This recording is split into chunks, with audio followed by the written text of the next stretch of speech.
デビューから輝きを更新し続ける国民的女優。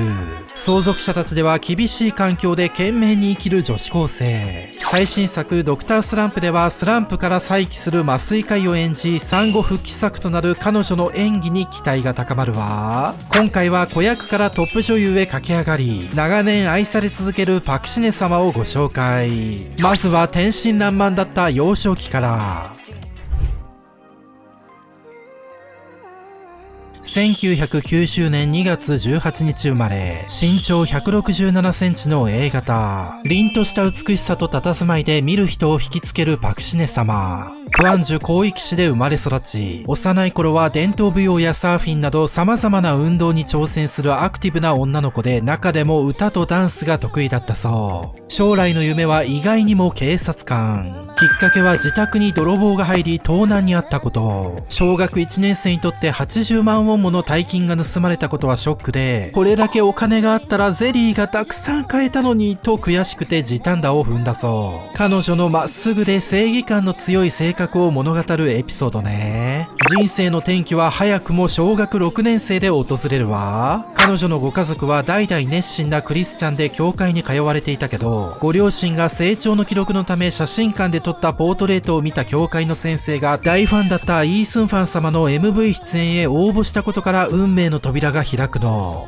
実は彼は新人発掘王としても有名で、他にも MV 出演から知名度を上げた俳優はチャンヒョク様、シンミナ様他多数。そんなイースンファン様の目に留まった彼女は、このオーディションでは幼さゆえに合格を逃すも、自作花の MV 主演として彼から直接オファーを受け、芸能界デビューを果たし、歌手練習生として迎えられるの。こうしてトントン拍子に話は進んだけど、彼女が住むクワンジュはソウルまで300キロも離れていて、高速鉄道 KTXでも片道2時間の距離を練習生として通うことはとても無理があったの。意図せず掴んだ千載一遇のチャンスを前に家族が出した結論。それは家族全員でソウルへ移住すること。お父様は事業を畳み、ソウルでタクシー運転手などをし、彼女の練習生生活を支えたわ。家族に無理をさせ、決して裕福ではない生活の中、彼女の感じたプレッシャーはどれほどか想像に難くないわね。こうしてアジアの星ボア様のようなアーティストとしてデビューを目指していたパクシネ様。歌手としての表現力を高めるために受けた演技のレッスンでその才能を見出されたことから演技の道を進められるの。彼女の女優としての才能がここから開花していくわ。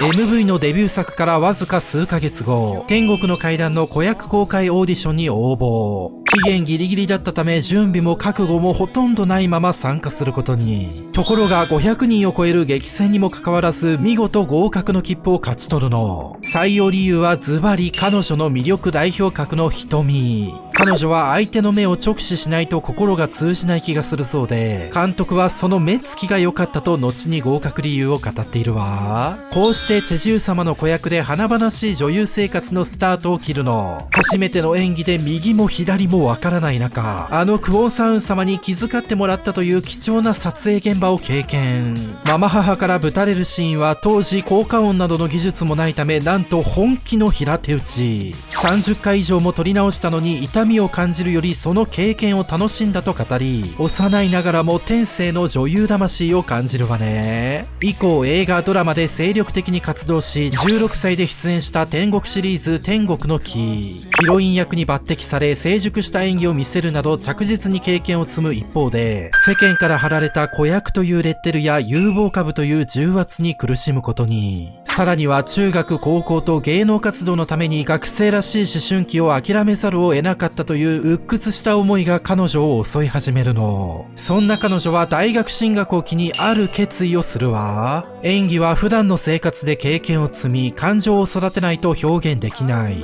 今経験すべきことは全てやる必要がある。という思いから芸能活動を一時中断し学業に専念することに。この決断には年齢にふさわしい人生をという認識を持つイースンファン様の影響も大きいわ。こうして彼女は普通の大学生として運動や陶芸などを楽しみ、時には友達とクラブでビールを飲んだり充実した生活を送ったそう。入学した中央大学演劇映画学科の同期には有名俳優たちも在籍する中で、特にキム・ソン様、キム・ボム様、コウ・アラ様とは一緒に授業を受けることもあるほど仲が良かったとか。もちろん彼らの活躍する姿を見て取り残されているような焦りを感じ、自分で決めたことだけど本当に正しかったのかという思いに駆られたことも。それでもせっかく決めた大学生活を楽しむことに集中すると、また演技に戻ろうという気持ちが湧き、難しい時期を自然に乗り越えていったというわ。後のインタビューでこう語っているの。私の選択は正しかったと気づいた。その時間がなかったらイケメンですねにも出会えなかったでしょうと。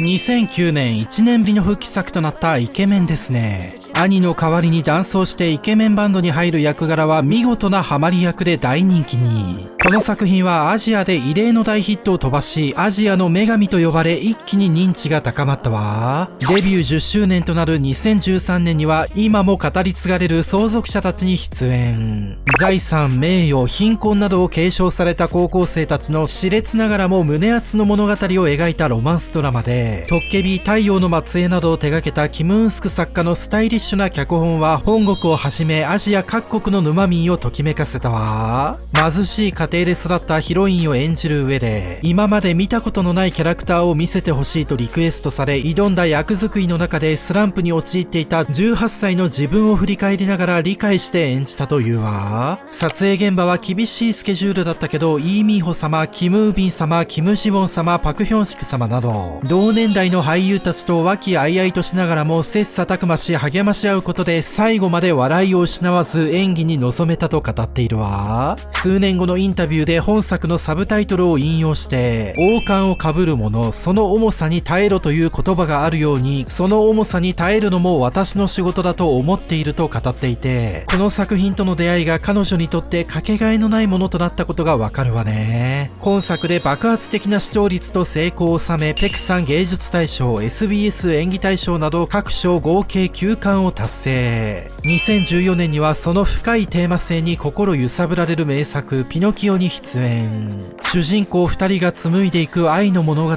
はもちろん、彼らが様々な試練を通し真実を伝える覚悟と意味に気づいていく過程が描かれたわ。本作で嘘をつくとしゃっくりをしてしまうヒロインを演じて SBS 演技大賞最優秀演技賞を連続受賞という快挙を達成。たゆまぬ努力が成功に結びつき、見事スター街道へ躍り出ることに。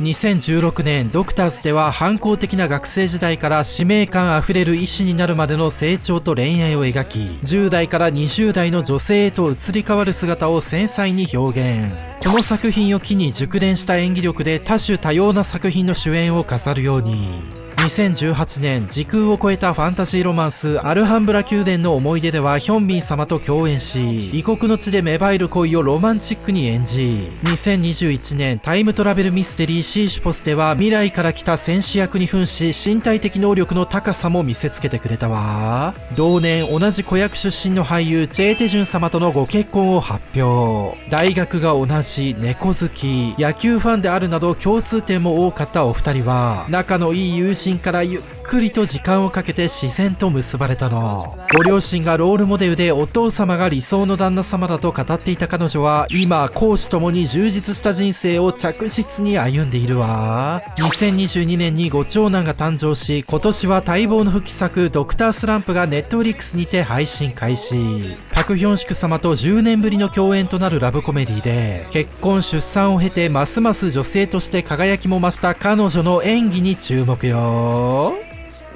芸歴は20年超え、美貌と才能から年齢以上のものを常に求められてきたパクシネ様。シャネルなどハイブランドのアンバサダーを務めた一方で、慈善活動にも熱心で国際救護団体の広報大使に任命された経歴も持っているわ。敬虔なクリスチャンということもあり、現在も毎年寄付活動を行い続けるまっすぐなお人柄。その人望から人脈金持ちとも呼ばれていて、いい意味で芸能人らしくない自然体の人間然パクシネが醸す魅力は唯一無二よ。大切な家族から幸せをいっぱいに充電し、どこまで上り詰め輝き続けるのか、これからもパクシネ様から目が離せないわ。